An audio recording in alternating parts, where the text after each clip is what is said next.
तर नमस्कार मित्रांनो, सध्या महाराष्ट्रात चालत असलेल्या घडामोडीला या महाराष्ट्राची आई म्हणायला हरकत नाही, माता म्हणायला हरकत नाही आणि या महाराष्ट्राचं एक केंद्रबिंदू म्हणायला हरकत नाही, जी मुंबई आहे.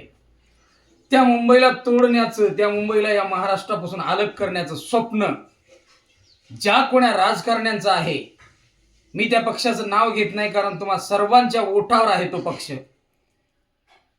तो पक्ष सत्तेत ज्या दिवशीपासून आला त्या दिवशीपासून अनेकांचे पक्ष फोडले, अनेकांचे घरं फोडली, भावाभावातून फोडलं, राज्यातून फोडलं आणि त्या राजकारणाची खिचडी करणार कोण आहे हे तुम्हाला चांगल्या पद्धतीने माहित आहे. मित्र हो, महाराष्ट्राची ओळख अख्ख्या विश्वामध्ये मुंबईमुळे आहे.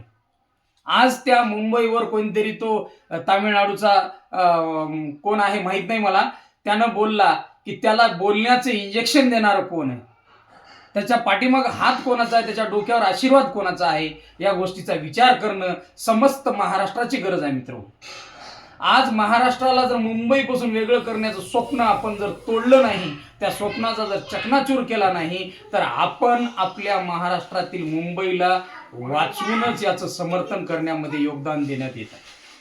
या सर्व योगदानाची गरज समस्त महाराष्ट्राला आहे आणि ह्याच मुंबईवर सगळ्या जगाची नजर पडलेली आहे. मुंबई महाराष्ट्रापासून वेगळं करण्याचं स्वप्न हाणून पाडायचं आहे. त्यासाठी सर्व महाराष्ट्रातील सर्वच जनतेला, मायबापाला माझी विनंती आहे की मुंबई वाचवण्यामध्ये प्रत्येकाने मदत केली पाहिजे आणि ह्या दलाल भाळखाऊ सरकारला त्याची जागा दाखवली पाहिजे.